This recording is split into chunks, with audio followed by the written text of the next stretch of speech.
कि जो दूध होता है ना, दूध जो होता है, दूध पीने से आदमी बलशाली हो जाता है। दूध जो होता है वो पुष्टिकारक होता है। दूध पीने से बल आ जाता है और बल से आदमी सबको जीत सकता है। ऐसे दूध का महत्व बता रहे थे महात्मा जी। सत्संग चल रहा था, सत्संग खत्म हुआ, सारे अपने अपने घर चले गए, लेकिन वो अंधा बैठा रहा। वो अंधा जो है वो महात्मा जी के पास आ गया। महात्मा जी को हाथ जोड़ करके कहता है, गुरुजी, आपने अभी अभी बताया कि दूध पीने के फायदे कितने हैं। तो गुरुजी मैं बड़ा प्रभावित हुआ, और दुनिया में ऐसा कौन है जो बलशाली नहीं होना चाहता? सारी दुनिया ही बल वाला बनना चाहती है, बलवान बनना चाहती है। तो गुरुजी एक और कृपा करो, मेरे को ये बताओ कि दूध कैसा होता है। महात्मा जी ने ये प्रश्न सुना, महात्मा जी चक्कर में पड़ गए। महात्मा जी कहते कहते अब इसे कैसे बताऊं दूध कैसा होता है। वो कहते दूध तुमने देखा नहीं? वो कहता गुरुजी बस यही तो बात है, मैं जब से जन्मा तब से मेरी आंखें नहीं है, मैंने दुनिया देखी ही नहीं, मुझे पता ही नहीं, रंग का पता नहीं, पीला कैसे होता है, नीला कैसे होता है, तो मुझे दूध का क्या पता होगा। गुरुजी आप कृपा करो, बताओ दूध कैसा होता है। अब वो गुरुजी चक्कर में पड़े कि इसे कैसे समझाऊं दूध कैसा होता है। गुरुजी कहते बेटा बात ऐसी है, दूध जो होता है ना वो सफेद होता है। अब वो फिर चक्कर में पड़ गया। कहता गुरुजी मैंने तो पहले ही बताया कि मुझे तो रंग भी नहीं पता कि रंग कैसे, नीला क्या है, पीला क्या है, मुझे नहीं कुछ भी, मैं तो बिल्कुल अन्ना। गुरुजी कहने लगे अच्छा तुझे ये भी पता नहीं कि सफेद कैसे होता है। तो बेटा सफेद ऐसा होता है जैसे बगला होता है। कैसा होता है? जैसे बगला होता है। बगला देखा आपने? खेतों में, गांव में जाओ तो खेतों में एक टांग के ऊपर खड़ा रहता है और आंखें बंद करके बस नीचे की ओर मुंडी करके बैठा रहता है। और जैसे ही लगता ऐसे है कि मानो पता नहीं कितना ध्यान कर रहा है, एक टांग के ऊपर खड़ा आंखें बंद करके। लेकिन जैसे ही वो देखता है मछली या कोई कीड़ा कूड़ा, वैसे ही फटाफट उसे चोंच से पकड़ता और अंदर चबा लेता है। तो इसलिए छेड़ भी बन गई, कहते भगत हो या बगले भगत हो। बगला दिखाई तो देता है, आंखें बंद है, एक टांग पे खड़ा है, लेकिन वो भगत नहीं है, वो दिखाई दे रहा है, ठगत है वो दिखाई दे रहा है भगत के रूप में। तो गुरुजी कहने लगे बेटा बात ऐसी है कि सफेद ऐसा होता है जैसे बगला होता है। कहता है गुरुजी इसमें भी गफलत है, मुझे तो ये भी नहीं पता कि बगला कैसे होता है। गुरुजी चक्कर में पड़ गए कि अब इसे कैसे समझाऊं कि बगला कैसे होता है। तो वो क्या करता है, गुरुजी क्या करते हैं, गुरुजी अपना हाथ टेढ़ा करते हैं और उसका हाथ पकड़ करके फिरा देते हैं। वो कहते बस ऐसे होता है। गुरुजी ने तो बताया बगला कैसे होता है, लेकिन वो अंधा क्या समझा कि दूध ऐसा होता है, क्योंकि उसका सवाल क्या था, दूध कैसा होता है। अब हुआ क्या, वो अपने घर चला गया। 3-4 दिन के बाद वो स्टोर रूम में चला गया। स्टोर रूम में ढूंढता ढूंढता चला गया, पहुंच गया वहां, तो उसका ठुड्डा लग गया हल को। हल जो होता है ना, वो जोतने के लिए, खेतों को जोतने के लिए, तो वो हल भी ऐसे ही होता है।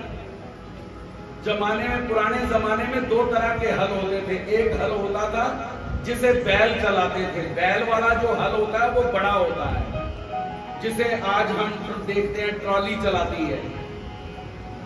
एक होता था पुराने जमाने में, आपने अगर मदर इंडिया देखी हो तो वो माता जी अपने कंधे पे उठा के हल चला रही हैं।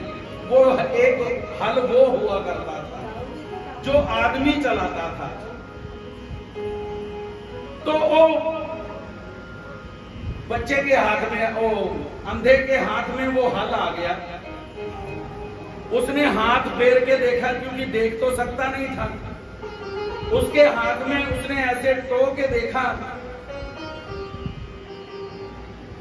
वो कहता आ गया आज हाथ में क्या? दूध।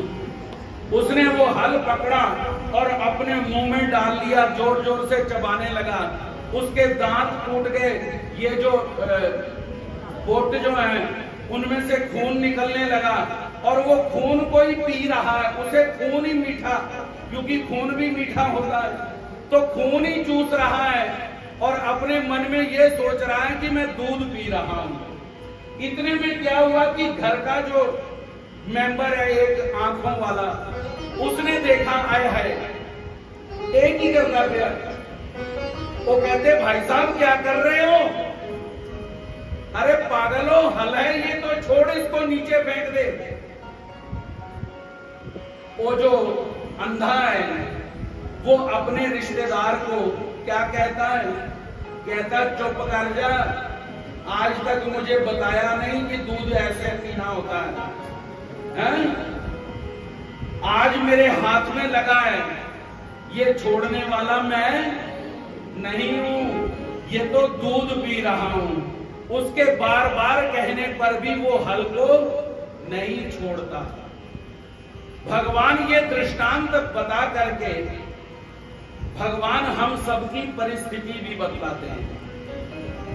भगवान कहते हैं इस संसार में जितने भी आध्यात्मिक मार्ग हैं, जितने भी भगवान की ओर ले जाने वाले रास्ते हैं, क्योंकि कोई रास्ता ऐसा नहीं है जो ये कहता हो कि ये देवता है। वो चाहे कोई भी हो, अगर कोई जीव की भी उपासना करता है तो वो क्या कहता है? वो क्या कहता है कि मैं जीव की उपासना नहीं करता, मैं तो भगवान की उपासना करता हूं। और फोटो सामने किसी की भी है, लेकिन कहता क्या है कि मैं भगवान को मान रहा हूं। तो भगवान कहते हैं उसी तरह से जितने भी आध्यात्मिक मार्ग हैं वो सभी परमेश्वर की ओर बताने वाले हैं कि परमेश्वर ऐसा होता है, ऐसा होता है। हमें तो पता नहीं कि परमेश्वर कैसा होता है, और हम तो उसी अंधे की न्यायी हैं। हमें तो पता नहीं कि क्या क्या होता है, दूध कैसा होता है, हमें तो पता नहीं कि भगवान कैसा होता है। तो हम भी भगवान की खोज में निकलते हैं, जगह जगह जाते हैं, वहां से पूछते हैं, हाँ जी भगवान को मिलना है, भगवान कैसा होता है? और वहां पर बैठे हैं पंडित जी। पंडित जी तो बस इतना जानते हैं कि मत्था टेक पतासा लय कर दूं जा, वो तो यही जानते हैं। वो बताते हैं, कहते भगवान, भगवान ये रहा। इशारा किस तरफ करते हैं? मूर्ति की तरफ। और वो आदमी क्या समझता है कि भगवान यही है, उस पत्थर की प्रतिमा को ही वो परमात्मा समझ करके वो उसकी उपासना करना प्रारंभ कर देता है। तो याद रखिए, भगवान कहते हैं कि अगर भगवान कागज का होता तो उसे जलने का डर था, अगर भगवान कपड़े का होता तो एक दिन फट जाता, अगर भगवान पत्थर का होता तो टूट जाता, अगर भगवान किसी और वस्तु का होता तो जल जाता। लेकिन भगवान ना तो कागज का है, ना पत्थर का है, ना ईंट का है, ना दीवार का है, ना इमारत का है। वो कौन है? वो तो सर्वातीत परमात्मा है। वो इन सबसे अलग है। ये मात्र साधन है, हमारे साध्य नहीं है। और हम क्या करते हैं? हम साधन को ही साध्य मान करके उन्हीं की उपासना में पकड़े हुए हैं और वहीं के वहीं रह जाते हैं। हमें 40-50 साल हो जाते हैं नाम लिए हुए भी, लेकिन फिर भी पता नहीं चलता कि भगवान कौन है। पूछो तो भगवान कौन है? भगवान तुम्हें मैं खत लिखता पर तेरा पता मालूम नहीं। भगवान तुम्हें मैं खत लिखता पर तेरा पता मालूम नहीं। भगवान तुम्हें मैं खत लिखता पर तेरा पता मालूम नहीं। पर तेरा पता मालूम नहीं, पर तेरा पता मालूम नहीं।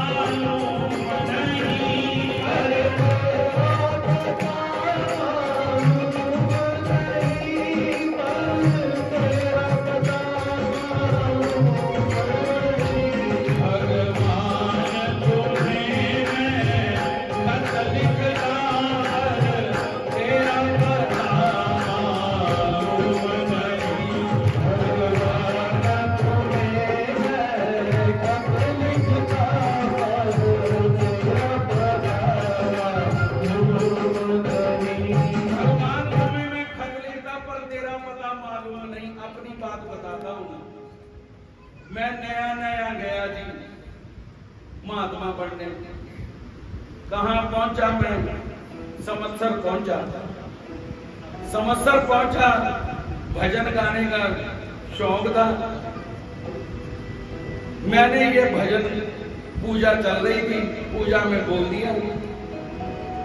तो नीचे मंदिर आपने अगर समत्सर का देखा हो तो छत के ऊपर है, मतलब दूसरी बिल्डिंग के ऊपर है।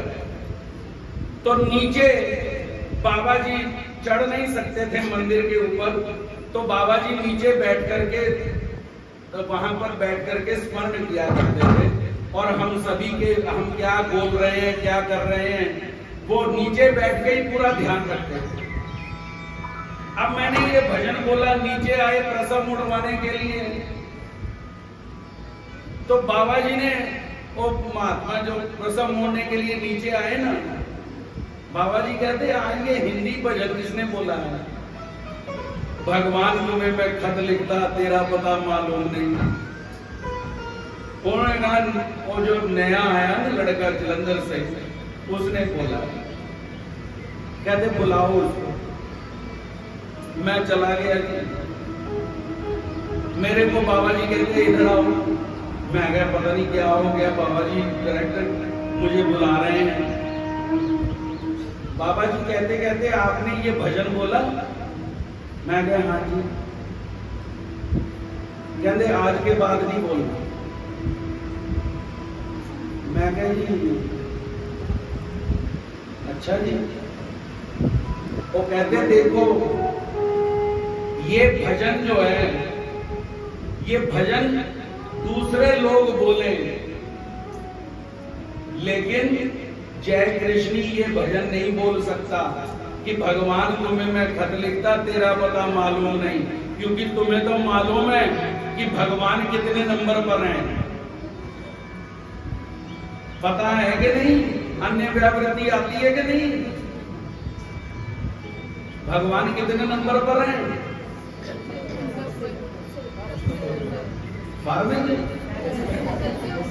10वें पे। भगवान का तो पता है। अगर भगवान का पता तुम्हें मालूम है तो फिर भगवान को क्यों कहते हो कि तेरा पता मालूम नहीं? तो कहने का भाव ये कि जितने भी आध्यात्मिक मार्ग हैं जो अपने आप को कहते हैं कि हम भगवान से मिला देंगे, भगवान कहते हैं वो सभी जितने भी मार्ग हैं वो सभी विश्वास पर टिके हुए हैं। वो कहते हैं कि आप इमेजिन करो कि भगवान काष्ठ का है, लकड़ी का है, कागज का है, पत्थर का है, ये इसका है, कपड़े का है। लेकिन भगवान श्री चक्रधर महाराज दिवाईसा को कहते हैं, लेकिन ये जो प्रतीति पंथ है ना, ये जो मार्ग है, जिस मार्ग का आपने कहा ना कि मैंने आपको गुरु चुन लिया, श्री चक्रधर महाराज मैंने आपको चुन लिया, तो हम आपको अपने बारे में बताते हैं। हमारा जो मार्ग है वो विश्वास के ऊपर नहीं चलता। वो किसके ऊपर चलता है? वो अनुभव के ऊपर चलता है कि आप नाम जपिए और नाम जपने के बाद आप फिर कहिए कि मुझे आनंद आया कि नहीं आया। हम पूजा करते हैं, माना कि हम सारा दिन राजसी रहते हैं, तामसी रहते हैं, लेकिन जब हम पूजा करते हैं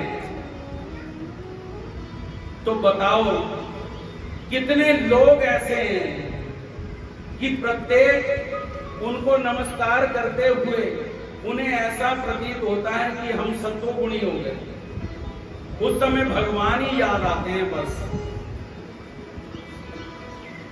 क्यों? क्योंकि निर्गुण वस्तु को जब हम अपने मस्तक पर लगाते हैं तो हम भी उस समय के लिए, कुछ समय के लिए ही क्यों ना हो, हम भी निर्गुण हो जाते हैं, हम भी तीनों गुणों से परे हो जाते हैं।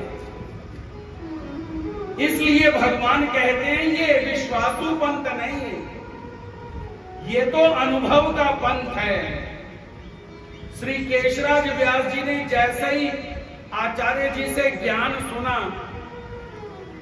तो वो कहने लगे कि गुरुजी मैं जान गया।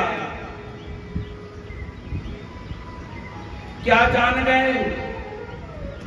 मैं जग से ऊब चुका मोहन, सब जग को परख चुका मोहन, सब जग को परख चुका मोहन। स्वार्थ के हैं सब संसारी, स्वार्थ के हैं सब संसारी। वो प्यार तुम्हारे चरणों में हे भाग्य बिहारी गिरधारी। वो प्यार तुम्हारे चरणों में हे भाग्य बिहारी गिरधारी। वो प्यार तुम्हारे चरणों में नटवर मधुसूदन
शेषराज व्यास जी नागदेव जी को कहते हैं कि आचार्य जी, आपने जो मुझे धर्म बताया, उस धर्म को सुनने से मेरे अंदर ये तब्दीली आ गई कि अब मैं जो हूं ना, मैं अब संसार के जोगा नहीं रहा।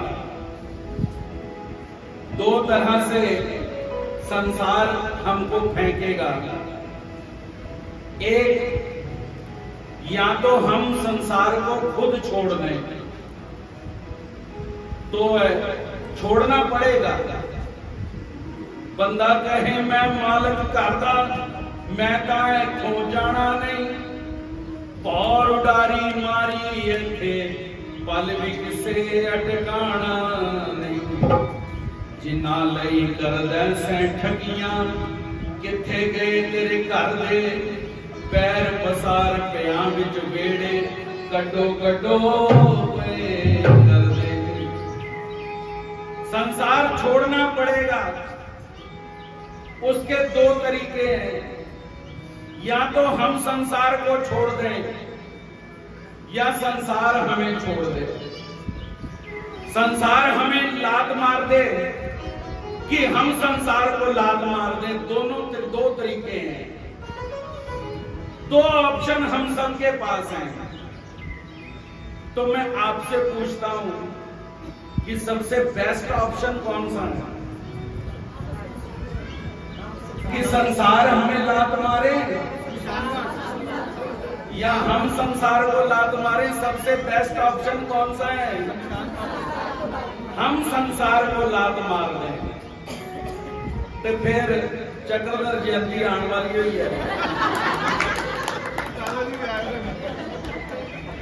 श्री चक्रधर जयंती आने वाली हुई है। फिर असं तैयार रहिए संसार में लत मारने। पंजाबी में कहते हैं ये मीठे कीड़े हैं, कौड़े कीड़े नहीं हैं। ये काटते हैं हमें, लेकिन काटते भी हमें प्यारे लगते हैं। बच्चा गाली देता है तो हम कहते हैं एक और सुना।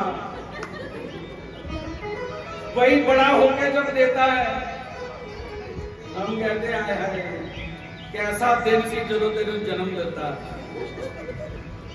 फिर भी हम संसार को छोड़ते नहीं है।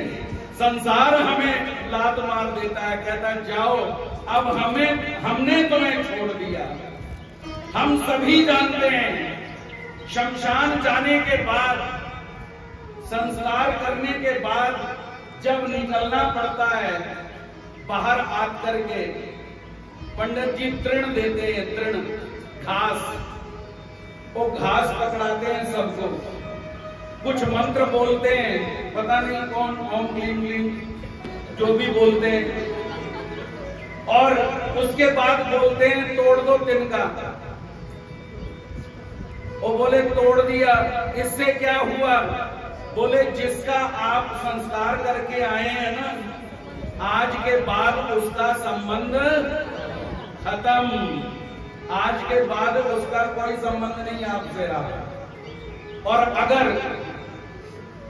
वही भुल भुलेखे वही माता पिता हमारे सुपने में आ जावे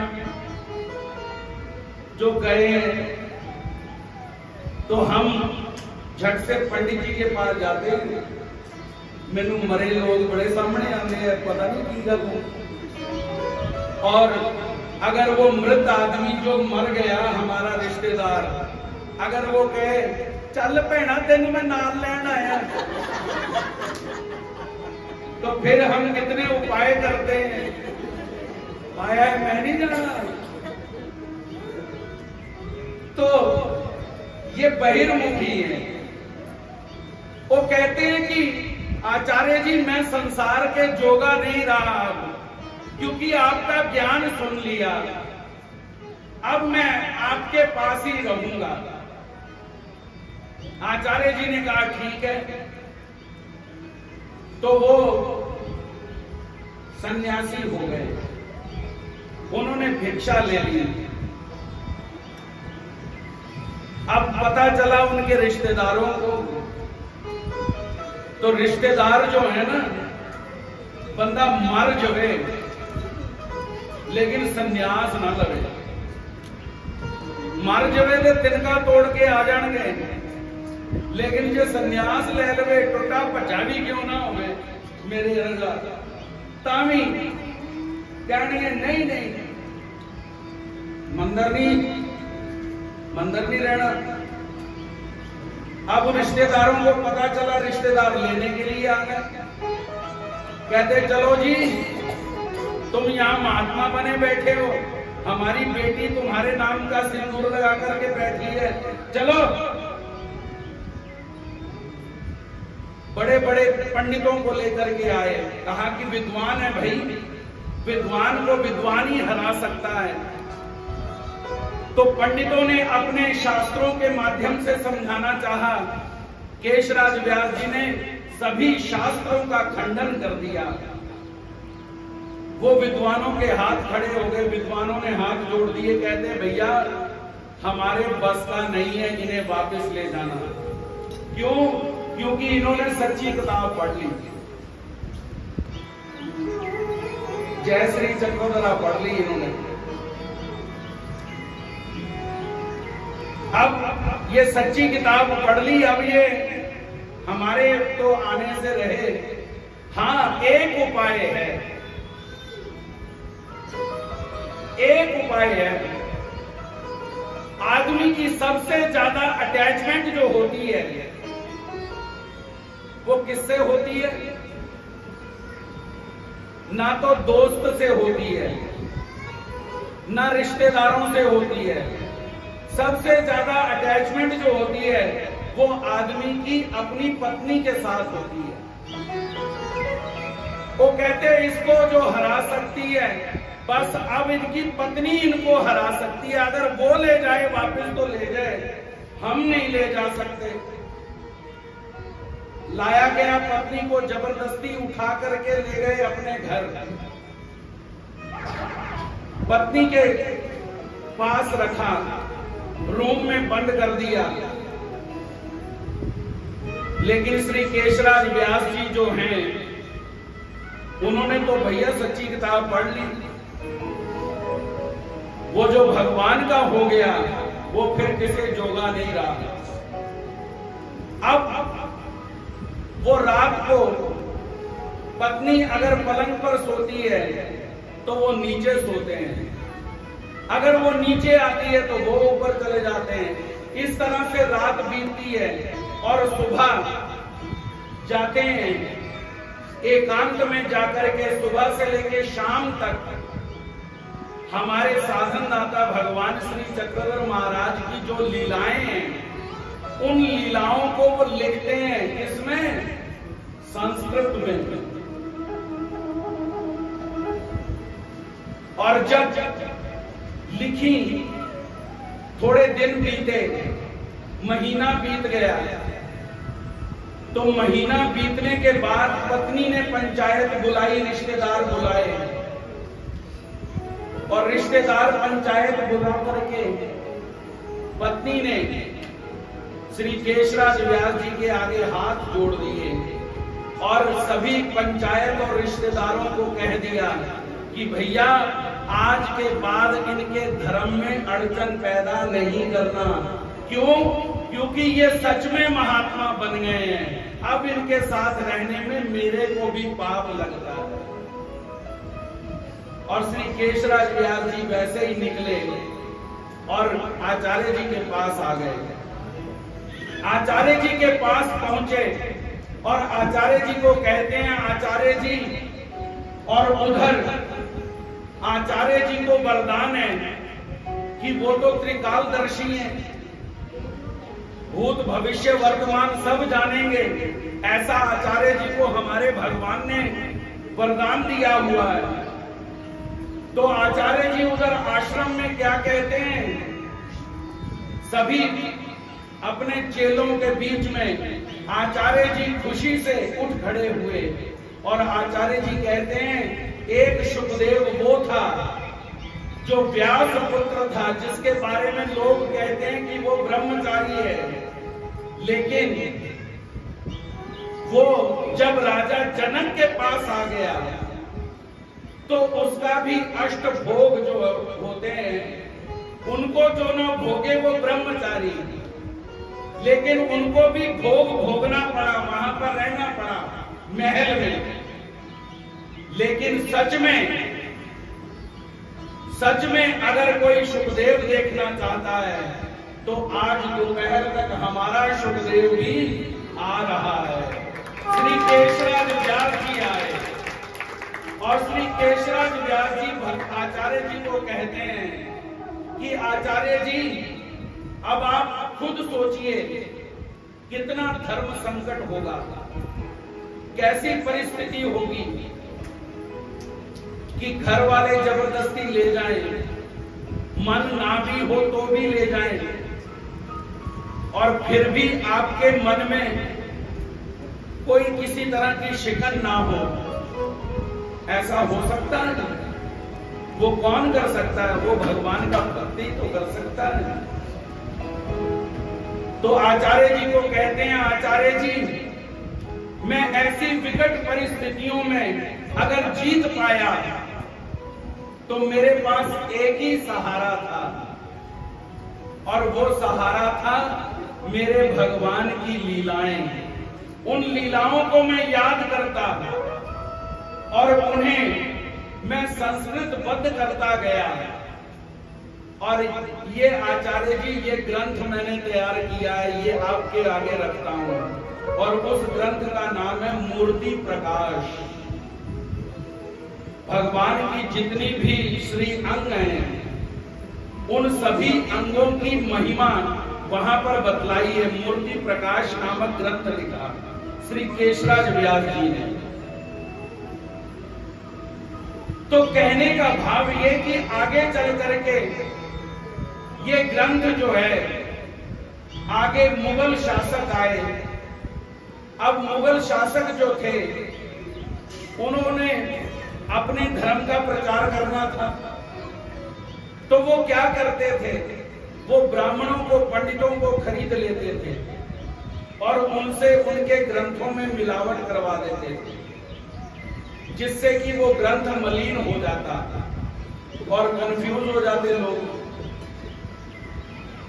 तो जब मुगल आए तो हमारी एक विदुषी माता जिसका नाम था सुंदर गोलाइसा, उस माता के पास वो लीला चरित्र का ग्रंथ था जो महिमभट्ट जी ने लिखा था। वो महिमभट्ट जी का लिखा हुआ जो ग्रंथ था, मुगलों ने देखा कि उधर से मुगल आ रहे हैं और मैं तो स्त्री हूं, कहीं ये मेरे साथ गलत ना करें।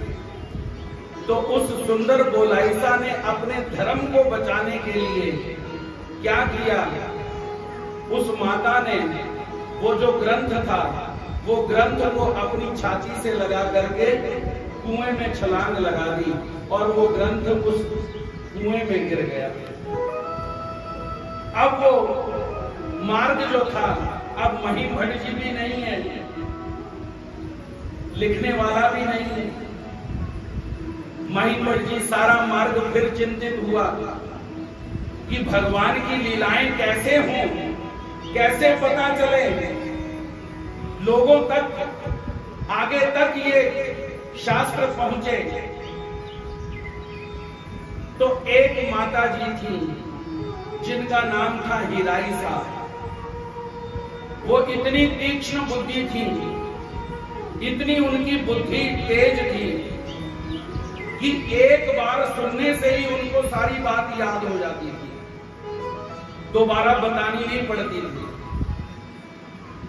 तो उस समय हिराइसा माता जो है वो खड़ी हुई और कहती हैं कि घबराने की जरूरत नहीं है, मेरे को भगवान श्री चक्रधर महाराज की सारी लीलाएं याद हैं, मैं बताती जाऊंगी, केशराज व्यास जी आप लिखते जाना। और वो ग्रंथ फिर से ये लीला चरित्र जो है ये हिराइसा माता के द्वारा लिखा गया। वो बताती गई और फिर केशराज व्यास जी लिखते गए।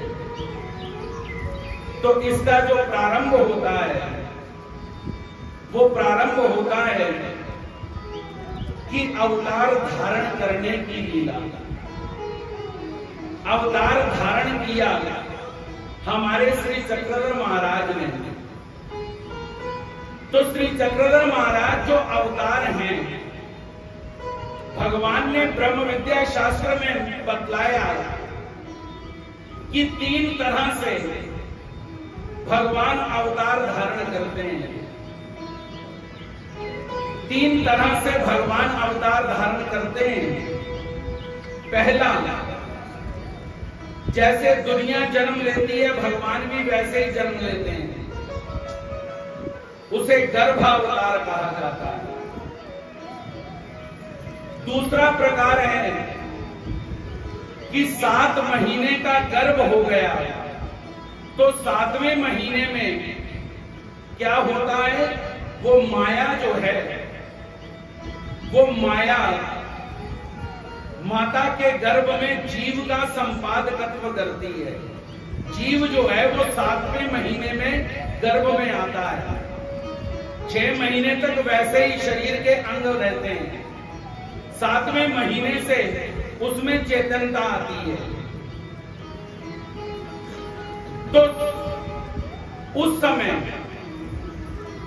जब जीव का संपादकत्व हो गया हो, ऐसे समय में भगवान की अवतार लेने की इच्छा हो जाए, और भगवान क्या करते हैं, भगवान उस जीव को उस गर्भ से निकालते हैं और सुखों में डाल देते हैं और स्वयं वहां पर अवतार धारण करते हैं। उसे दौड़ने का अवतार कहा जाता है। जैसे हमारे श्री गोविंद प्रभु महाराज, और जैसे गर्भावतार से हमारे श्री कृष्णचंद्र अवतार, और श्री दत्तात्रेय महाराज, श्री चक्रपाणी महाराज, ये जो अवतार हैं ये गर्भावतार हैं।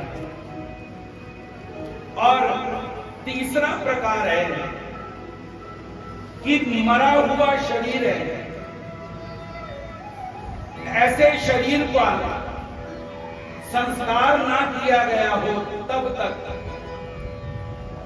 क्या होता है कि अगर भगवान की अवतार लेने की इच्छा हो जाए तो भगवान फिर क्या करते हैं, उस मरे हुए व्यक्ति में स्वयं भगवान अवतार धारण कर लेते हैं। उसे कहते हैं पतित उठवने। मरे हुए व्यक्ति के शरीर को धारण करना। तो ये लीला चरित्र प्रारंभ होता है कि हमारे तीसरे अवतार, जिन्हें द्वारावती कार श्री चक्रपाणी महाराज कहा जाता है, वो अवतार जो हैं, उन्होंने द्वारिका में भगवान प्रख्यात हैं। 52 व्यक्तियों को भगवान ने विद्या दान करी है। तो भगवान बहुत प्रख्यात थे, प्रसिद्ध थे।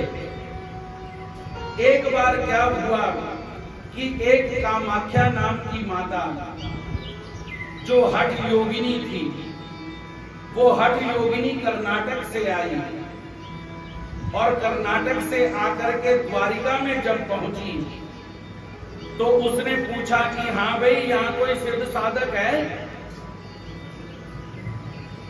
उन्होंने बताया कि यहाँ पर श्री द्वारावती कार हैं, श्री चक्रपाणी महाराज हैं, जिनकी अनंत लीलाएं हैं।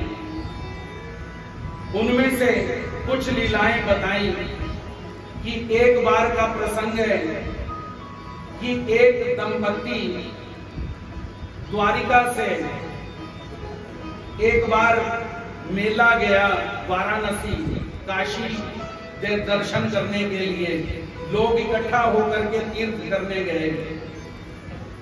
तो एक बार भगवान ने क्या किया कि उस दंपति को रोक लिया, पति पत्नी को रोक लिया, बाकियों को जाने दिया। भगवान कहते तुम चिंता मत करो, तुम्हें हम काशी घुमा के लाएंगे। तो जिस दिन वो मेला था, उस दिन सुबह प्रातः काल के समय श्री चक्रपाणी महाराज ने क्या किया, श्री चक्रपाणि महाराज ने विज्ञान शक्ति के माध्यम से उन दोनों दंपतियों को, ब्राह्मण और ब्राह्मणी को, भगवान द्वारिका ले गए, तो वाराणसी ले गए। और जो गांव के लोग थे उन्होंने उनको देखा तो बड़े आश्चर्यचकित हुए कि अरे तुम वाराणसी कैसे पहुंच गए, तुम तो द्वारिका में रुक गए थे। वो कहते हमें ये श्री चक्रपाणि महाराज जी लेके आए हैं। बोले अच्छा, श्री चक्रपाणि महाराज जी भी यहीं पे हैं। उनके सभी ने दर्शन किए। वो ब्राह्मण ब्राह्मणी ने स्नान इत्यादि जो भी कर्म करना था वो किया। शाम को श्री चक्रपाणि महाराज जी ने फिर विज्ञान शक्ति के माध्यम से क्या किया कि वो ब्राह्मण और ब्राह्मणी को फिर दोबारा द्वारिका ले आए। एक ही दिन में अप डाउन करवा दिया।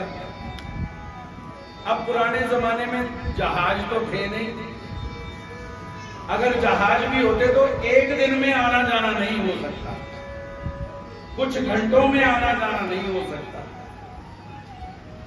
अब हुआ क्या, वो जितने भी लोग थे वो सभी मेला देख के जब वापस आए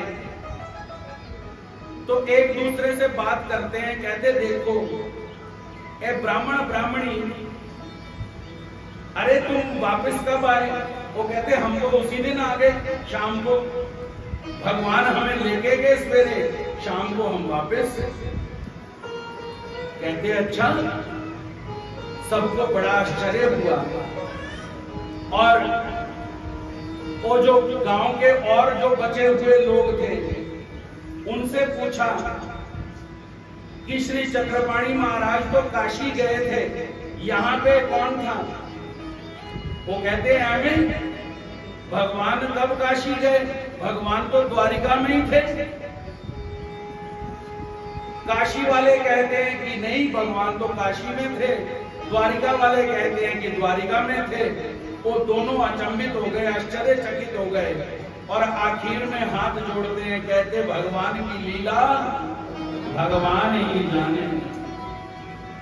ऐसे अनुभव की लीलाएं उन्होंने कामाख्या को बताई। तो कामाख्या के मन में आया कि मैंने बहुत सारे महात्माओं की तपस्या भंग करी है। अब की बार अगर तपस्या भंग करनी है तो किसी पुरुष की करनी है। सो ऐसा मन में भाव लेकर के वो भगवान के पास पहुंची। श्री चक्रपाणि महाराज उस समय पाताल गुंफा में विराजमान थे। जैसे ही कामाख्या भीतर आने लगी तो कामाख्या को श्री चक्रपाणि महाराज कहते हैं कि सावधान, माता वहीं पर रुक जाओ, तुम्हें श्री दत्तात्रेय महाराज की सौगंध है। वो वहीं की वहीं खड़ी रह गई, एक पांव भीतर और एक पांव बाहर। वो कहती कभी तो आओगे बाहर, कोई बात नहीं, मैं वहां पर ही खड़ी हूं। एक दिन बीता, 2 दिन बीते, 4 दिन बीते, 7 दिन तक वो बाहर खड़ी रही और श्री चक्रपाणि महाराज बाहर नहीं आए। 8वें दिन वो माता के मन में आया कि अब चाहे जो मर्जी हो जाए, अब सौगंध किसी की भी दें, मैं आज भीतर जाऊंगी ही। और जैसे ही मन में ये भाव लेकर के वो भीतर आने लगी तो श्री चक्रपाणि महाराज जी ने क्या किया? श्री चक्रपाणि महाराज जी ने अपना जो श्री मूर्ति थी पूर्ण त्याग कर दिया। और वो पूर्ण त्याग करने के बाद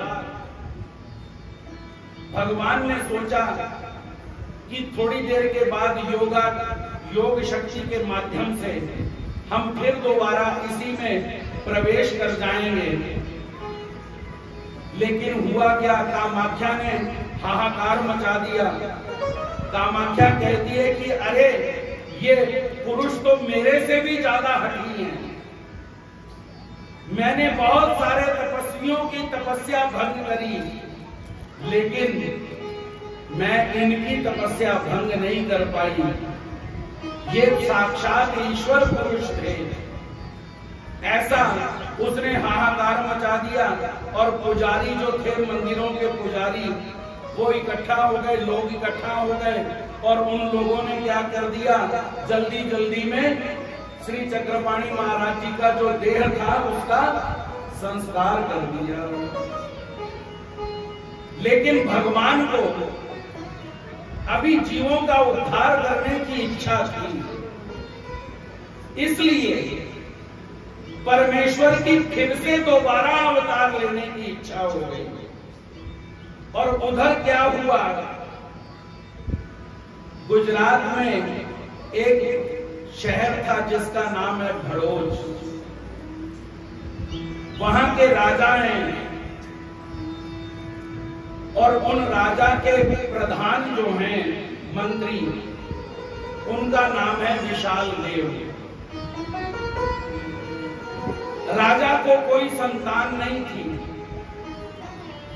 तो प्रधान जो विशाल देव जी थे, उनके पुत्र थे हरिपाल। सो राजा ने क्या किया, राजा ने हरिपाल को अपना पुत्र बना लिया, दत्तक पुत्र ले लिया, गोद ले लिया कि आने वाले राजा जो होंगे वो हरिपाल होंगे। लेकिन हरिपाल जो थे वो था तो 32 लक्षणी, लेकिन आयु जो है, कर्मों की आयु जो है वो बहुत कम थी। 25-26 साल में ही हरिपाल की मृत्यु हो गई और सभी लोग उसका संस्कार करने के लिए ले जा रहे हैं। शमशान में ले जाया गया। शमशान में बस अब मुखाग्नि देने वाली है। जब मुखाग्नि दी जाती है तो आखिरी बार चेहरा देखा जाता है। सो जैसे ही आखिरी बार मुखड़ा देखने लगे विशाल देव जी, तो हुआ क्या, ऐसे समय में तत्क्षण हमारे श्री चक्रपाणी महाराज जी ने क्या कर लिया, उस देह को स्वीकार कर लिया और हरिपाल उठ करके बैठ गया। बोलो भगवान श्री चक्रपाणी की जय। और हरिपाल उठ करके बैठ गए। विशाल देव जो है वो चक्कर में पड़ गए कि अरे ये कैसे हो सकता है, मरा हुआ आदमी कैसे जीवित हो गया। विशाल देव जो थे वो धार्मिक थे, उन्हें शक आ गया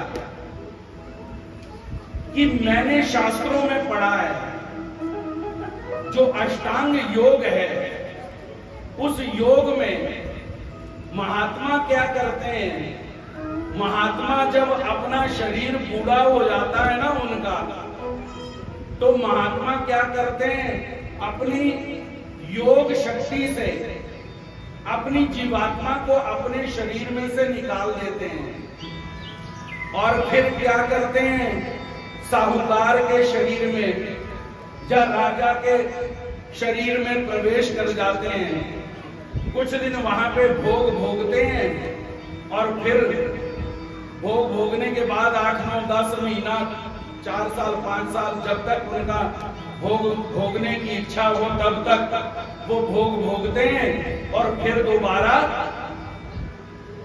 उसमें से अपनी आत्मा को निकालते हैं और फिर उसी शरीर को फिर दोबारा महात्मा बन जाते हैं। विशाल देव जी ने अपने सभी सैनिकों को आज्ञा दी कि जाइए, जितने भी पर्वत श्रृंखलाएं, गुफाएं हैं, उन गुफाओं में ढूंढिए कि कहीं कोई महात्मा जी मरे हुए तो नहीं है या योग समाधि में तो बैठे हुए नहीं है। अब उनको क्या मालूम, वो सैनिक जो है उन्होंने सारा एरिया छान मारा, कहीं भी कुछ भी पता नहीं चला। आखिर में हार करके विशाल देव जी को कहा कि कोई महात्मा नहीं मिला जी हमें। तो विशाल देव जी ने कहा कि अच्छा, हो सकता है कि भगवान की कोई लीला हो, मेरा ही बेटा वापस आ गया, लेकिन मेरा ही बेटा वापस आया, मैं तब तक स्टैंप नहीं लगाऊंगा जब तक ये इसकी पत्नी स्टैंप नहीं लगाती, तब तक। सो हरिपाल की पत्नी थी कमला रानी, उसको बुलाया ससुर जी ने, कहा कि आप जो एकांत में बातें आपसे हरिपाल ने की हुई हैं, जो किसी को नहीं पता, वो बातें आप अब हरिपाल से करिए। अगर वो वही बातें करें तो समझ लेंगे कि ये वही है, अगर ये नहीं कर पाया तो हम समझ जाएंगे कि और है। सो कमला ने एकांतिक बातें पूछी, हरिपाल जी ने सही उत्तर दिए। कमला जी कहती हैं कि नहीं, ये तो वही है। विशाल देव जी कहते हैं तो फिर ये भगवान की कोई लीला है, कोई बात नहीं। तो भगवान ने, परमात्मा ने वहां पर हरिपाल जी के जितने भी जीव धर्म और देह धर्म थे वो सभी स्वीकार किए। हरिपाल देव जी को कुछ व्यसन थे, कुछ आदतें थी। अब अमीर थे, राजकुमार थे। राजा जो होता है उसको अनेक प्रकार के व्यसन होते हैं। अमीर आदमी को कई अमीरी में रहने की, शान शौकत में रहने की आदत होती है, लेकिन हरिपाल को एक दुर्व्यसन था, वो था जुआ खेलने का। और एक और व्यसन था, एक और आदत थी उनकी कि वो प्रत्येक बात में श्री कृष्ण अवतार की सौगंध खाया करता था। भगवान ने वो भी स्वीकार कर लिया। अब भगवान कमला रानी के महलों से निकलते हैं और जुए के अड्डे पर पहुंच जाते हैं जहां पर जुआ खेला जा रहा है। भगवान जुआ खेलते हैं और जितना भी जुआ खेला, जितना भी पैसा जीता, वो सारा पैसा दान में दे देते हैं, गरीबों में बांट देते हैं और अपने घर वापस आ जाते हैं। ऐसे करते करते दिन बीते। एक दिन अब भगवान की इच्छा हो गई कि अब बड़े दिन हो गए, अब चला जाए यहां से। तो भगवान हरिपाल ने अपने मन में ये संकल्प ले लिया कि आज जो जुआ है ना, वो इतना खेलना है कि हाथी कर देंगे। सो आज हरिपाल देव जब जुए के उस अड्डे पर पहुंचे तो आज भगवान ने उल्टा गेम शुरू कर दिया। आज तक तो जीतते थे, लेकिन आज भगवान ने क्या किया? आज भगवान ने हार स्वीकार कर दी और भगवान हारते जा रहे हैं। जितने भी पैसे जेब में थे वो सभी हार गए। आखिर में जितने आभूषण पहने थे वो भी हार गए। और अब वो जो जुआरी होते हैं ना, हम सोचते हैं कि हम अब क्या हो गए, क्या एडवांस हो गए, लेकिन पुराने जमाने में भी वो जो जुआ खाना है उसको आज की भाषा में क्या बोलते? कैसीनो कुछ बोलते हैं, कुछ भी बोलते हैं, उसके बदले में कुछ वो मिलते हैं स्पीकर जैसे। तो भगवान उनसे उधार लेते हैं, वो जुए वाले जो अड्डे वाले मालिक हैं, उनसे उधार लेकर के वो भी आ रहे हैं। ऐसे करते करते बहुत सारा धन आज भगवान हार गए। तो वो जो जुआरी थे, वो जो जुए अड्डे के मालिक, वो हाथ जोड़ करके खड़े हो गए। भगवान कहते और 2 पैसे। वो कहते हैं महाराज बस जो हमारी उधारी है वही दे दो पहले, तो वो बहुत है। भगवान कहते हैं अरे हमारे ऊपर विश्वास करो, हम तुम्हें वापस देंगे। वो कहते हैं महाराज आपके ऊपर तो विश्वास है, लेकिन आप वो कौन? राजकुमार। अब राजा मालिक जो है,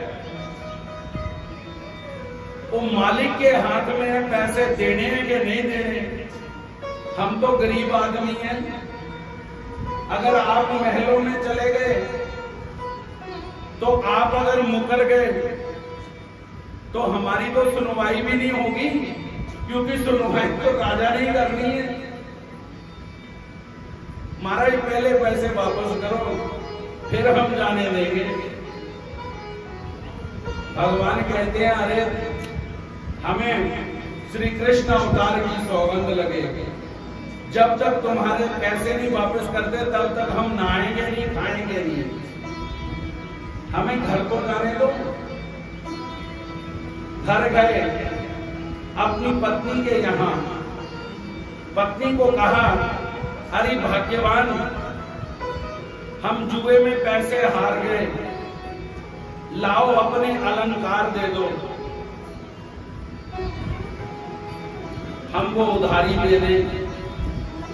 लेकिन बात पता क्या है, आदमी की सबसे ज्यादा अटैचमेंट होती है किससे? पत्नी से। लेकिन पत्नी की सबसे ज्यादा अटैचमेंट जो होती है वो किससे होती है? नहीं,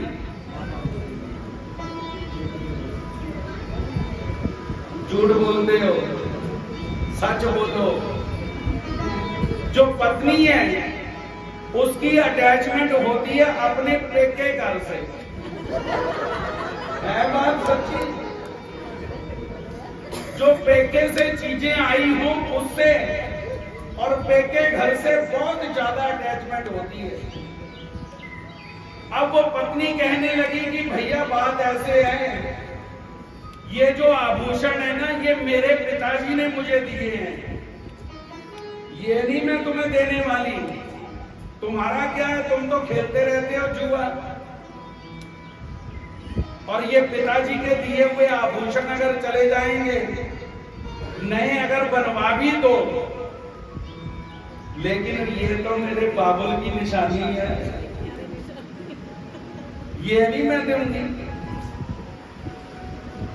सो प्रभु ने क्या किया?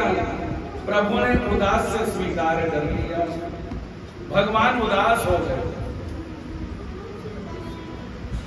थोड़ी देर में माता आई। माता ने देखा कि आज भोजन नहीं किया हरिपाल ने। कारण पूछा तो पत्नी ने कहा कि आज जुआ हार गए, बैठे हैं जिद करके ऊपर, जाओ मना लो, तुमसे मनते हैं। पत्नी और माता गई, मालिनी देवी समझाती हैं कि अरे क्या हुआ? वो कहते पैसे दो। कुछ नहीं हुआ। फिर पूछने पर बताया कि पैसे चाहिए। थोड़ी देर में पिताजी भी आ गए। पिताजी ने, जो माता पिता थे वो बहुत प्रेम करते थे हरिपाल से, जैसे ही पिताजी को कहा कि पैसा चाहिए तो पिताजी ने भंडार खोल दिया। कहा कि ये सारा धन किसका है? तुम्हारा ही तो है, तुम चाहे इसे लुटा दो, चाहे कुछ भी करो, ये तुम्हारा है। तो भगवान ने क्या किया, वो धन जो जुआरियों का था वो उनको दे दिया और फिर भगवान ने भोजन किया। लेकिन जो अपनी पत्नी पर गुस्सा है वो भगवान का ज्यों का त्यों ही बना रहा। भगवान उदास हो गए।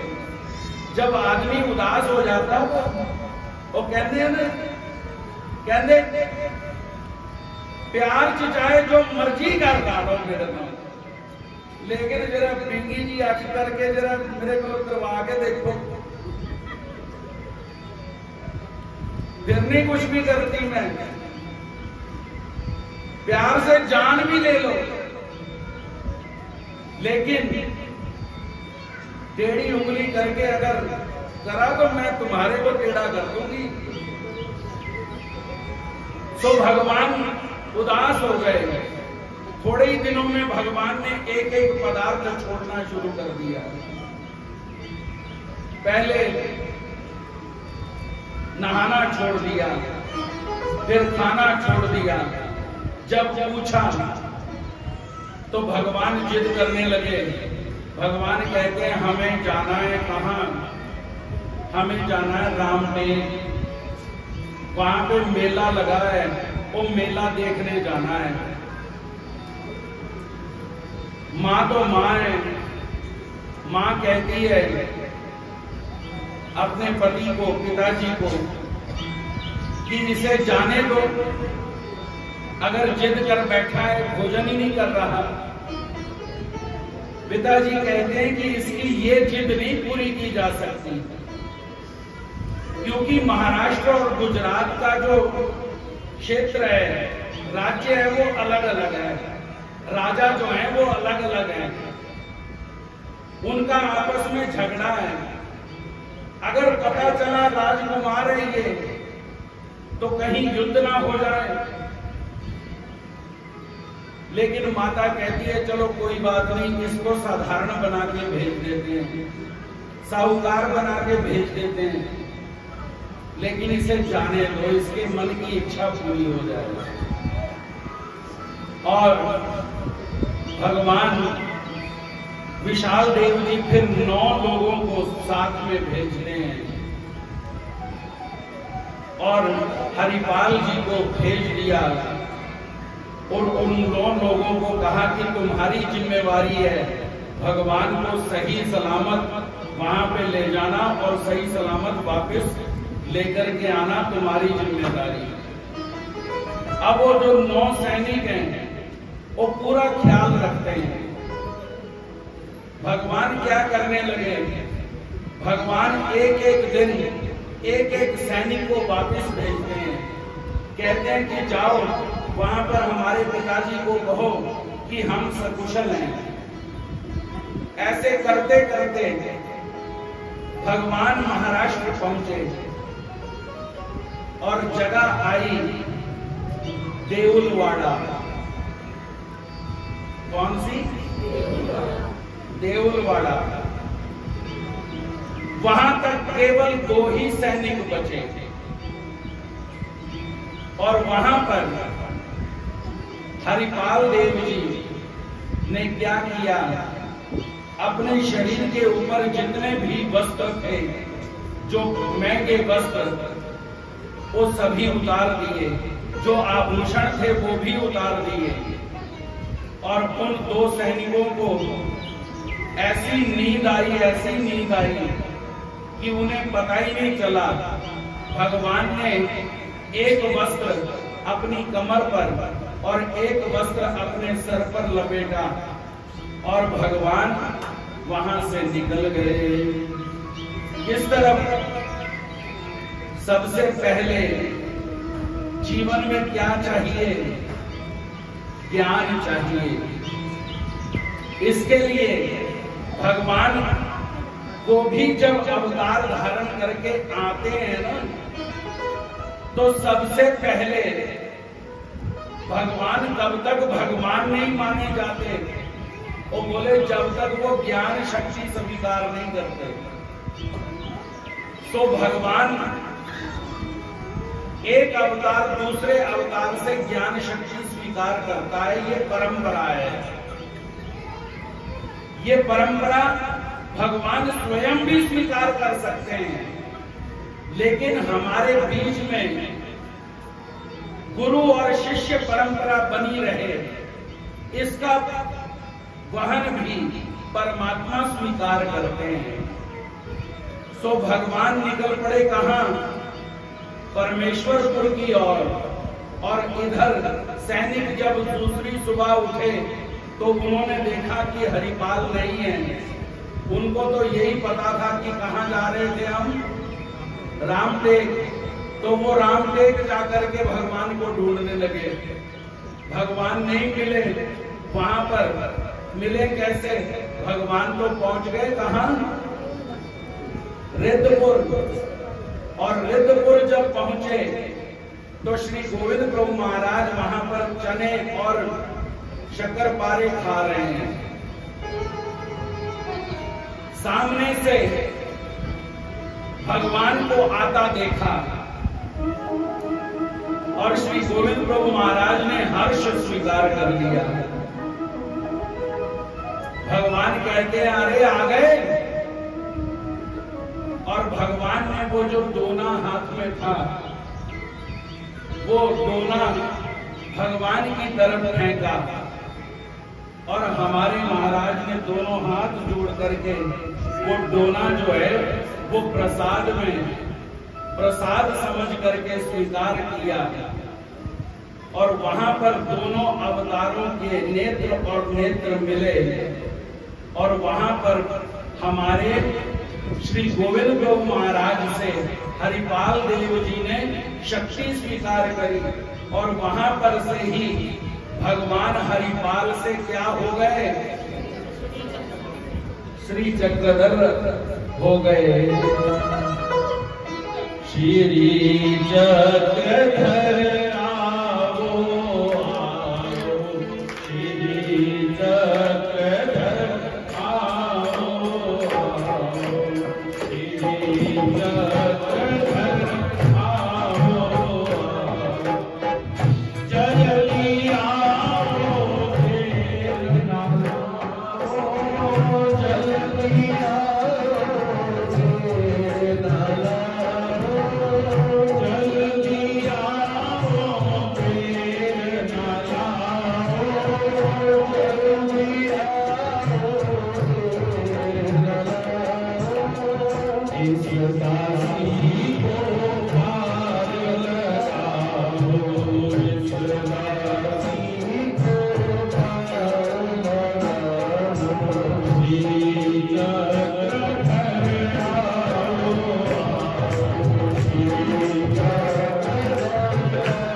धरते हैं, श्री चक्रधर धरते हैं।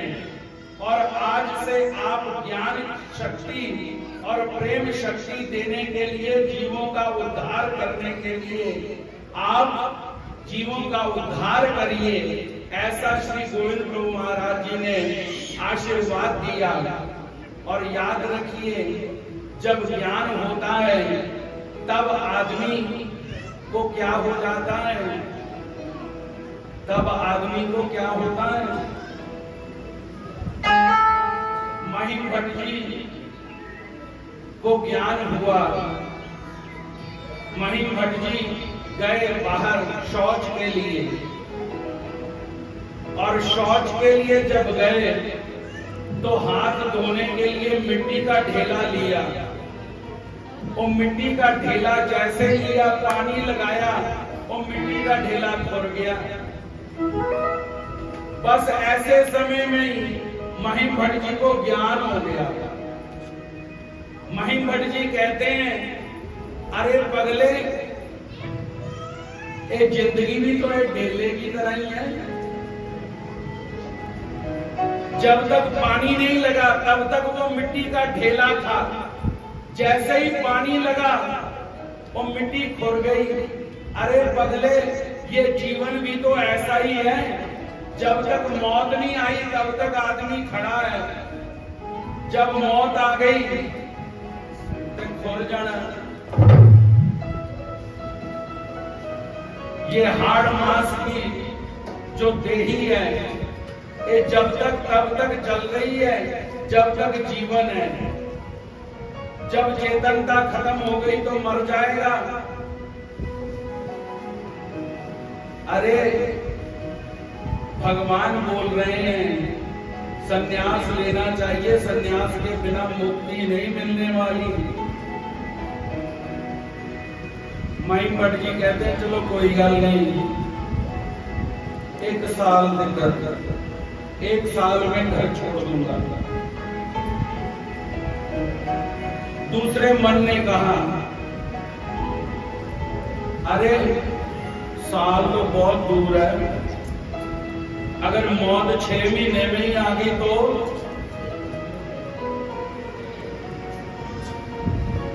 चलो 6 महीने में ले लेंगे।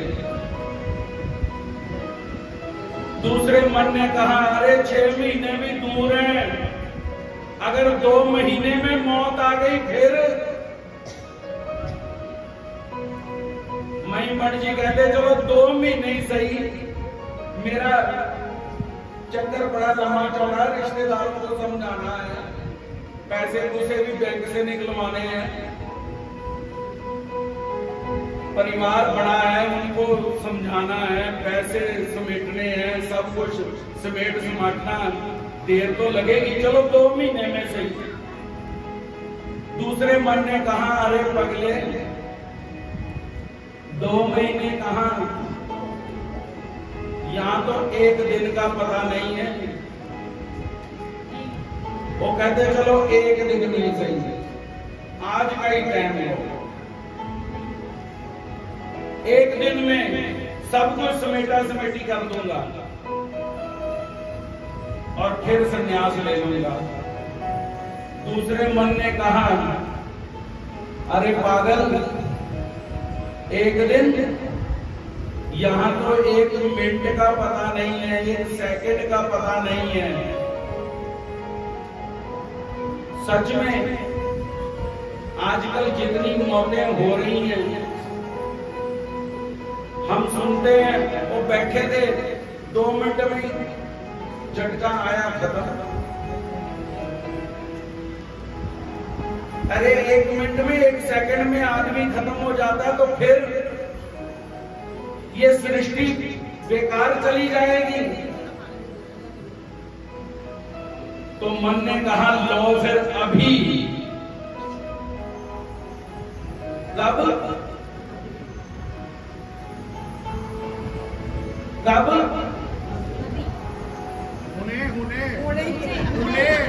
हाथ धोते धोते ही उनका संन्यास कब हो गया?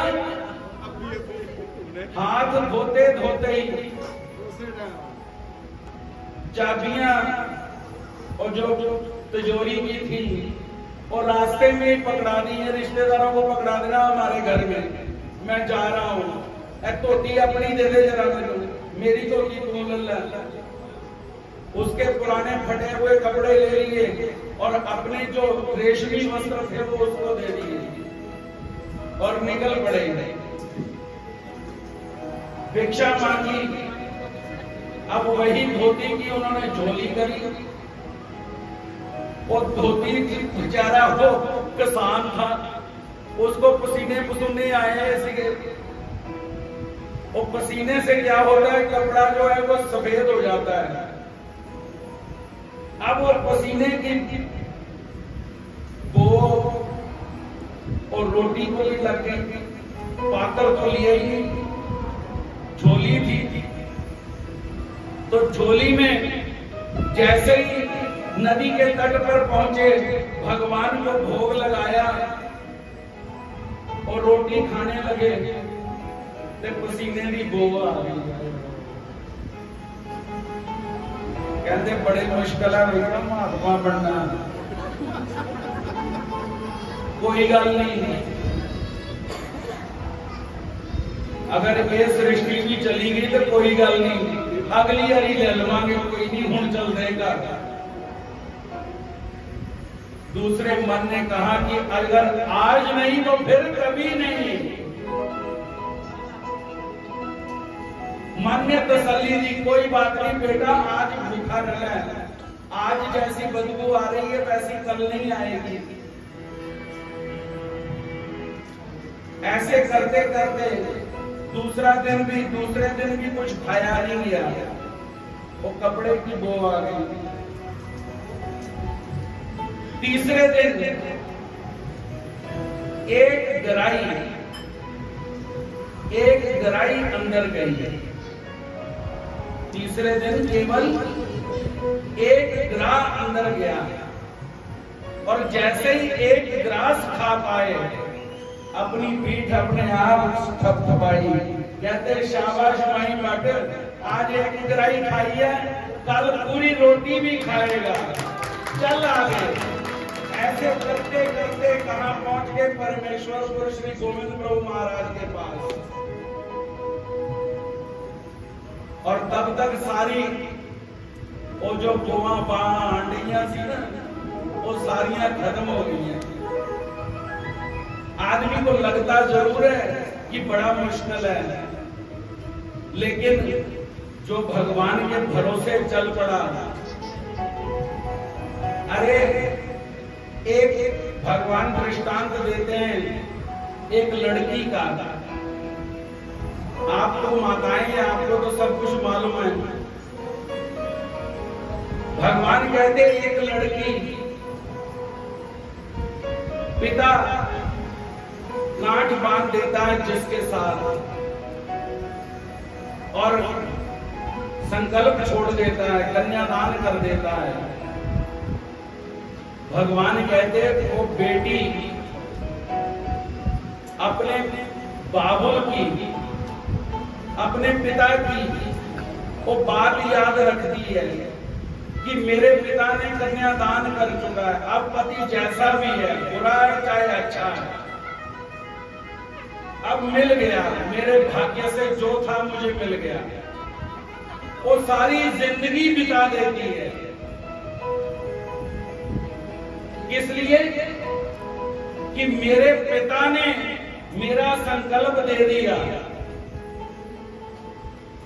भगवान कहते हैं एक पिता के लिए अगर बेटी अपना सारा जीवन दे देती है, तो तुम ये विचार करो, सारी दुनिया का मालिक कह रहा आजा मैं तेरी रक्षा करूंगा। भगवान कहते कहते कोई भी नहीं आया। सो ज्ञान के बाद क्या होता है?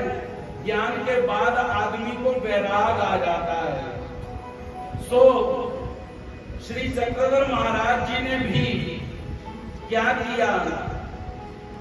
भगवान ने भी वही क्रम को अपनाया और भगवान रिद्धपुर से निकले और कहां पहुंचे? सालबरणी नामक वन में। और वहां पर राजा भर्तहरि की परजाई, जिसका नाम है मुक्ताबाई। वो मुक्ताबाई पता कितने साल की? 1100 साल की। कितने साल की? उन्हें कोई कपड़ा नहीं पहना हुआ, उसके शरीर के बाल ही इतने बड़े बड़े हो गए कि शरीर अपने आप ही बालों से ही ढक गया। उसके नाखून उसने काटे नहीं, जंगल में कहां काटेगी। इतने बड़े बड़े हो गए कि नख जो है वो अपने आप ही मुड़ के ऐसे लंबे लंबे नख हो गए उसके। 1100 साल हो गए। वो साल बरडी में तपस्या कर रही है। शामाणगे ते पाग मेरे खुल जाणगे, शामाणगे शामाणगे ते पाग मेरे खुल जाणगे, शामाणगे ते पाग मेरे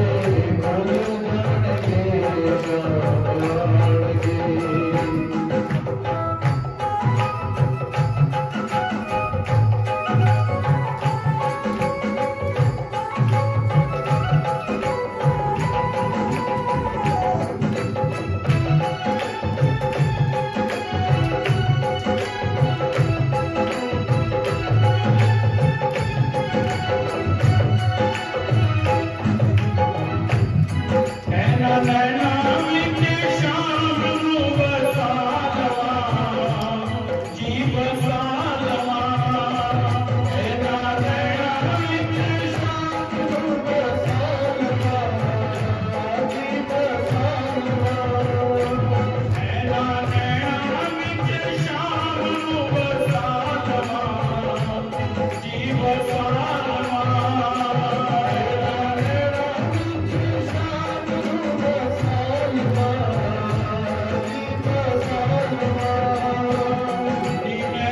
राजा भरतहरि के बारे में आप जानते होंगे। राजा भरतहरि की कथा आप अगर बतानी शुरू हुई तो फिर वो होगा जो फिर आज नहीं कहने लगा, फिर रात भी प्रवचनी करने पड़े, क्योंकि नागदेव आचार्य जी को एक बार भगवान ब्रह्म विद्या पढ़ा रहे हैं बेलापुर में। भगवान महावाक्य बता रहे हैं, बताते बताते रात हो गई, रात की भी आधी रात हो गई। नागदेव जी को नींद आती है, झपकी लगती है, तो मेरे महाराज पता क्या करते हैं, कैसे योग्य किया उनको। हम तो आज देखते हैं कि आज पता नहीं अद्धे 75 लोग तो कहते असी नागदेव को ही नहीं मनते। अरे उनके कष्टों को देखिए, महाराज ने कैसे योग्य किया उनको। महाराज गड़वे का जल अपने हाथ में लेते छींटा मारने हैं, कहते उठ नागदेव एक गल सुन। नागदेव फिर हाथ जोड़ के कहता महाराज हाँ जी। ऐसे करते करते रात बीत गई, प्रभात का समय हो गया और प्रभात का समय होने के बाद भगवान को नागदेव कहते महाराज अरे वो दिन चढ़ गया। महाराज कहते बस अरे पगले, अभी तो एक रात बीती है।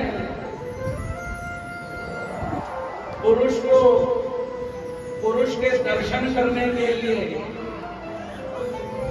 अगर सही में भगवान को मिलने के लिए तो योग बीत जाते हैं। और वहां पर भगवान ने कथा बताई। भगवान कहते एक राजा था। वो राजा महात्मा जी के दर्शन करने के लिए गुफा में अंदर गया तो महात्मा जी समाधि में बैठे हुए थे। वो वहीं पे बैठ गया। कहता महात्मा जी की समाधि खुलेगी, मैं दर्शन करूंगा, दर्शन करके चला जाऊंगा। सैनिक बाहर खड़े थे उसके। थोड़ी देर के बाद महात्मा जी उठे। राजा ने माथा टेका और माथा टेकने के बाद जब वो बाहर जाने लगा तो वो महात्मा जी उस राजा को कहते, राजन कहां जा रहे हो? वो कहता, महाराज मेरे सैनिक परिवार मेरा इंतजार कर रहा है। वो राज्य जो है वो चिंता करता होगा राजा कहां चला गया। वो महात्मा जी पता क्या कहते उसको? वो महात्मा जी कहते, पगले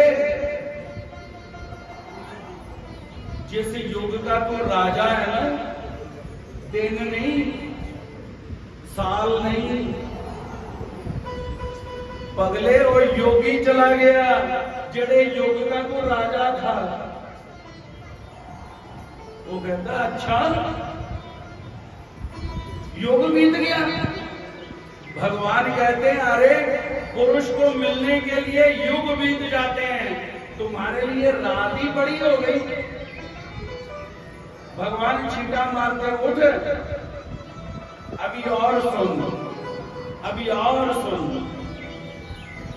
ऐसे आचार्य जी को योग्य किया। तो कितने, हाँ, मुक्ताबाई राजा भरतहरि की भौजाई। कथा बताएंगे तो बहुत लंबी हो जाएगी। आपको इतना ही बताता हूं कि गुरु गोरखनाथ के शिष्य थे राजा भरतहरि। ये विक्रमादित्य के भाई हैं। राजा विक्रमादित्य को सुना होगा नाम आपने। जो विक्रमी संवत चलता है वो हमारे विक्रमादित्य राजा के ही उसमें चलता है। तो वो विक्रमादित्य के भाई थे राजा भरतहरि।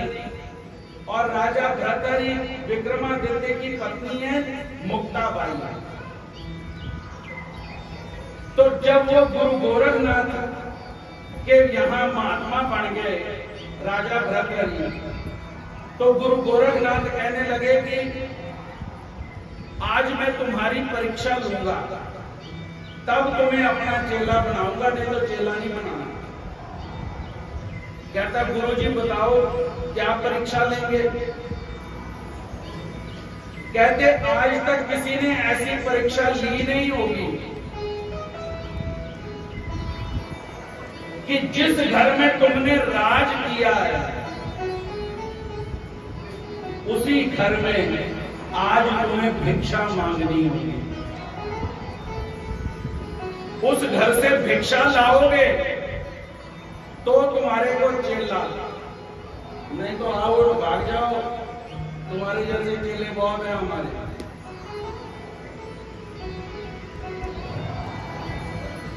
राजा भरतहरि भिक्षा मांगने गया। मुक्ताबाई स्नान कर रही थी उस समय। उसने आवाज दी, अलग निरंजन। उसने कहा कि महात्मा आए हैं द्वार पर, खाली नहीं करनी चाहिए। और उनका टाइम होता है, जोगी थोड़ी देर ही रुकते हैं, उसके बाद आगे चले जाते हैं। उनको भिक्षा देने के लिए पीछे आवाज भी नहीं दे सकते आप, आपको आगे जाना पड़ता है। जब मोड़ आ जाए तो कहां जाके उनका रास्ता भी नहीं काट सकते आप।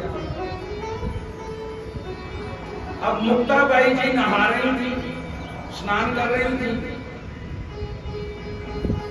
कहीं महात्मा जी भूखे ना चले जाएं मेरे द्वार से। वो जैसी अवस्था में थी वैसी ही निकली अन्न लेकर के। इतने में महात्मा जी तो आगे निकल गए। महात्मा जी आगे निकल गए, वो पीछे रह गई। वो पीछे पीछे चल रही है, कहती मोड़ आवे तो मैं पकड़ूं, महात्मा जी को भिक्षा दूं। ऐसे करते करते कहां पहुंच गई? उज्जैन से कहां पहुंच गई? सालबरडी। और सालबरडी जब पहुंच गई तो वहां पर जाकर के जो विद्या गुरु गोरखनाथ ने राजा भर्तहरि को दी थी, वही विद्या किसे हो गई? मुक्ताबाई को हो गई।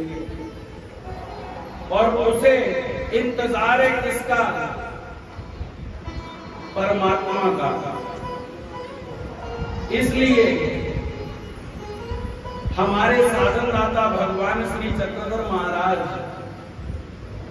कहां पहुंचे? सबसे पहले अवतार कार्य कहां से शुरू किया? कई लोग बोलते हैं पैठन से किया, कई लोग कहते हैं डोमेग्राम से किया, कई लोग कहते हैं कहां से। लेकिन महाराज ने अपना अवतार कार्य सालबरडी से ही शुरू कर दिया। महाराज वहां पर पहुंचे,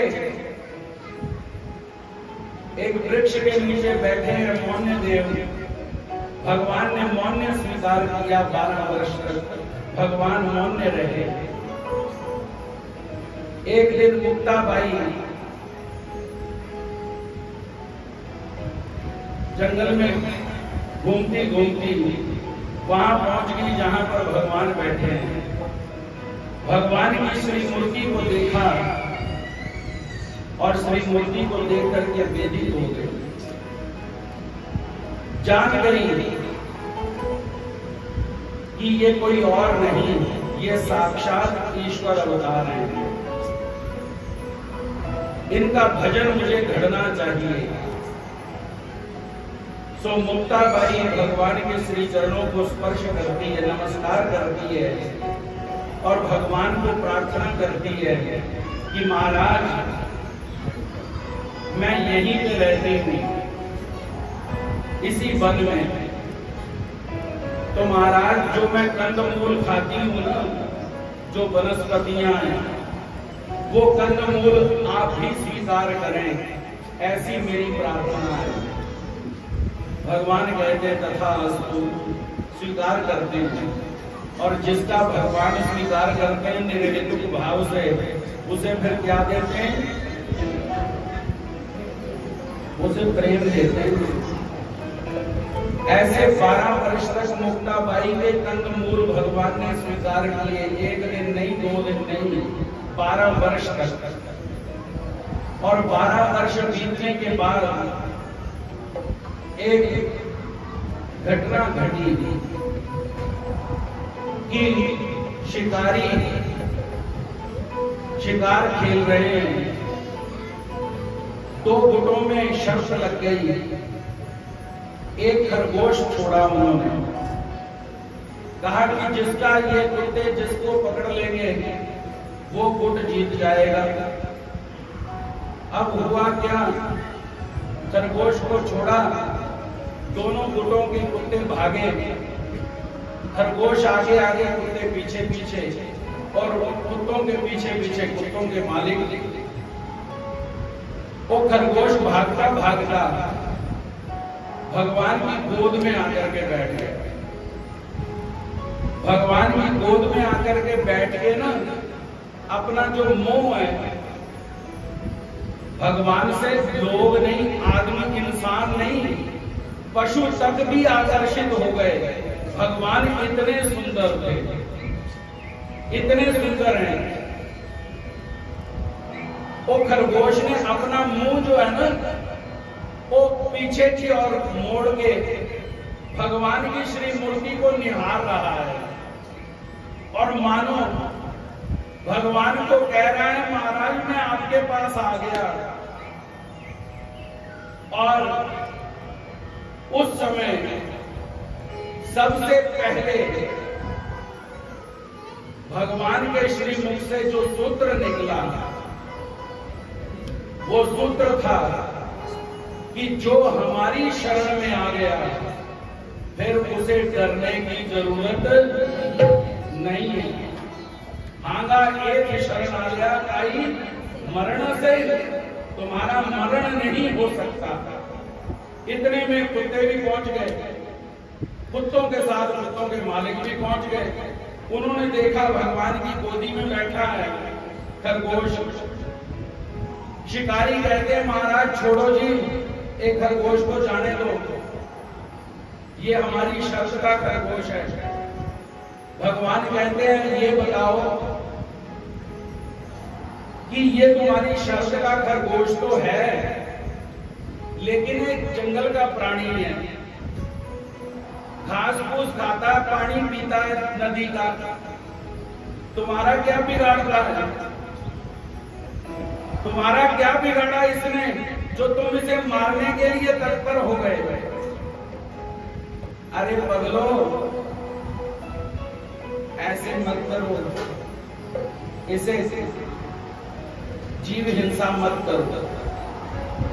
भगवान की परावाणी जब निकली, उन शिकारियों के कानों में पड़ी।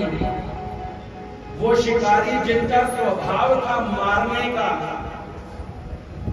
वो अपना स्वभाव छोड़ दिया उन्होंने। वो कहते, लो महाराज, आज के बाद हम किसी भी प्राणी को नहीं मारेंगे। उनका मन तब्दील कर दिया। ये मन तब्दील जो करना है, ये केवल और केवल परमात्मा कर सकते हैं। इसलिए भरी उनकी आंखों में है कितनी करुणा, भरी उनकी आंखों में है कितनी करुणा। 4 साल बरडी के पार भी से पूछो, 4 साल बरडी के पार भी से पूछो। क्या उनके नाम की जग में, करामात क्या उनके नाम की जग में। जाकर के साथ माई से पूछो, जाकर के साथ माई से पूछो।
की जग में करामात क्या उनके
कल हम ठीक 6 बजे इसी स्थान पर पहुंचने का प्रयास करेंगे और आगे की कथा को हम श्रवण करेंगे। तब तक आप सभी को जय श्री कृष्ण दंडवत प्रणाम। जय श्री जगन्नाथ। तेरी आरती चांपड़े गौर श्री जगन्नाथ।